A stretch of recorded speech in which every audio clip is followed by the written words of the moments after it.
Jemi në një transmetim të drejtë për drejtë të breaking. Në këto momente do të ndalemi tek zhvillimet më të fundit që lidhen me lindjen e mesme, një situatë e tensionuar ku ka përshkallëzuar edhe më tej konflikti pas sulmeve të Shteteve të Bashkuara të Amerikës drejt Iranit. Ndërkohë gjatë 24 orëve të fundit ka pasur sulme si nga Izraeli drejt Iranit dhe kundërpërgjigje të këtij të fundit. Ushtria izraelite ka kryer sulme kundër disa objektivave ushtarake iraniane, duke përfshirë vendet e lëshimit dhe magazinimit të raketave. Ndërkohë mësohet se në Shërnjestër ka qenë një burg, një universitet, 6 aeroporte. Nga ana tjetër, edhe Irani është kundërpërgjigjur duke lëshuar raketa në disa zona të Izraelit. Gjatë ditës në disa raste ka pasur edhe alarm, sirenat e alarmit për të përfshirë, për të futur, për të angazhuar qytetarët pikërisht në vendstrehimet e posaçme. Ndërkohë, ka pasur reagime pas takimit të presidentit rus me ministrin e jashtëm iranian. Ky fundit është shprehur se agresioni është i paprovokuar kundër Iranit dhe nuk ka asnjë justifikim.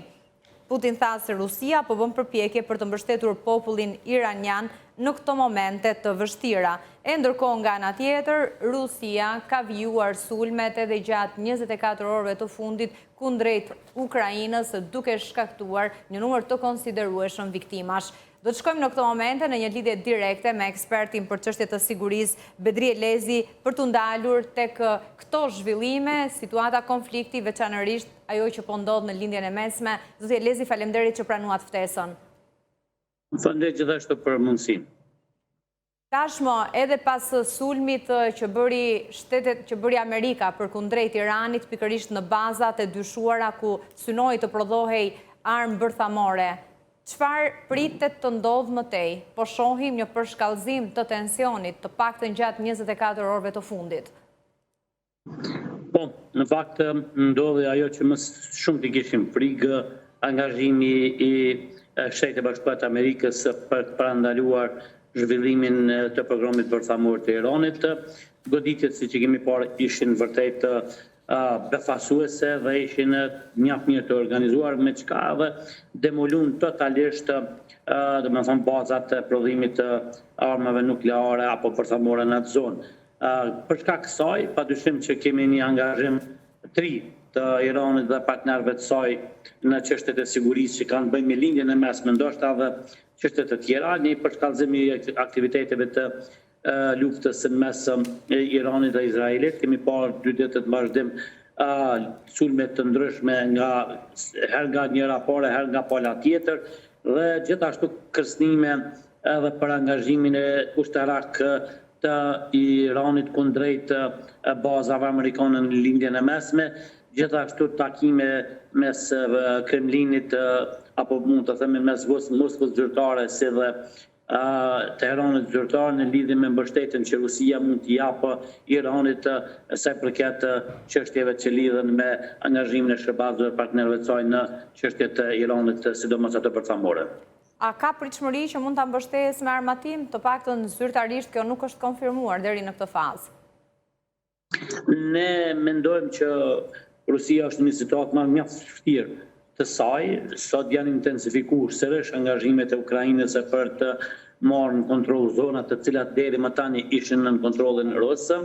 Kemi një riorganizim të ushtrisë ukraineze dhe partnerëve të saj, me çka nënkupton se nuk e ka situatë në Rusia për të pasur mundësi për të ndihmuar Iranin në deklarimet që ka pasur. Ne mendojmë që këto deklarime janë për konsum politik dhe për të arsyetu bloqet, partneritetet e tyre dhe një farforme të justifiku deklarimet e tyre që kanë pas deri me të arrin për njëra tjetër nëse Irani do të futej në luftë. Von disa ditë që ne nuk kemi parë ndonjë ndihmë konkrete të Rusisë apo Kinës në drejtim të Iranit, por duket e kanë lënë të vetme.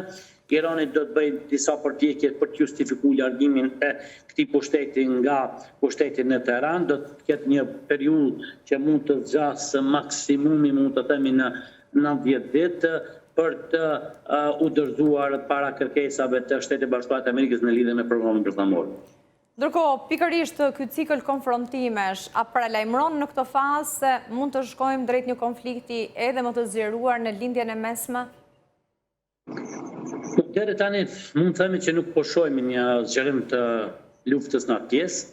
Kemi pas paralajmërime të angazhimit të grupeve terroriste të Iranit në Yemen, Jordan, vendeve përreth, por deri më tani nuk duket që këta grupe kanë fuqi dhe kapacitete për të ballafaquar me angazhimin iranian dhe partnerëve të saj në zonë. Më shumë dyshoj që do të bëhet një lloj përpjekje e Iranit për të justifikuar angazhimin e saj të dobët kundrejt bazave ajrore, bazave ushtarake amerikane në lindjen e mesme, dhe dyshoj që mund kemi të përshkallëzim për shkak se as Rusia, as Kina nuk duket që janë ata për cilat kanë folur deri më tani dhe janë të gatshme për të ballafaquar me një angazhim të SBA-ve, e cila dëshmoi me sulmet që pat në bazat bërthamore të Iranit, se si dhe në çfarë mënyrë angazhohet kur është çështja e ruajtjes së sigurisë globale. Ndërkohë, Khamenei, lideri suprem i Iranit, që për ditë me radhë është bërë me dije se fshihet në një bunker nëntoksor, është publikuar së fundmi një video, ai duket i qetë përpara besimtarve, ku në fakt shprehet se jeta e tij nuk ka asnjë domethënie dhe nëse e vrasin nuk duhet ta konsiderojnë një humbje, përderisa që duhet të qëndrojnë të përkushtuar ndaj parimeve të tyre të besimit. Ndërkohë, cili pritet të jetë qëndrimi më tej i Shteteve të Bashkuara të Amerikës, në krye të herës u bë me dije se pikërisht ishte ndërhyrja e Trump për mos ekzekutimin, asgjësimin e liderit suprem 86 vjeçar. Do ndjekim shkurtimisht një material e më pas kthehemi në studio. Një ndryshim i mundshëm i regjimit në Iran pas bombardimeve të Shteteve të Bashkuara të Amerikës është lënë i hapur nga ana e presidentit Donald Trump, i cili la të kuptojë se mund ta mirëpres një gjë të tillë ndonse antar të administratës së tij këmbgulën se sulmet nuk kanë pasur si qëllim një gjë të tillë. Politikisht nuk është e pranueshme të përdoret termi ndryshim regjimi, por nëse regjimi i tanishëm iranian nuk është në gjendje të bëjë Iranin sërish madhështor, pse të mos ketë një ndryshim regjimi? Miga, shkroi Trump në platformën e tij Truth Social. Qëndrimi i kreut të Shtëpisë së Bardhë hedh poshtë deklaratat e zëvendës presidentit J.D. Vance dhe sekretarit të shtetit Marco Rubio dhe atij të mbrojtjes Pete Hegseth, që thanë se qëllimi i sulmeve ajrore të Shteteve të Bashkuara në 21 qershor ndaj objekteve bërthamore të Iranit ishte një zgjidhje negociuar dhe jo rrëzimi i qeverisë islamike teokratike. Ndërkohë, nga ana tjetër pas ofensivës, Shtetet e Bashkuara të Amerikës i kanë kërkuar Iranit që të ulet dhe të negociojë marrëveshjen që do të jap fund konfliktit në lindjen e mesme.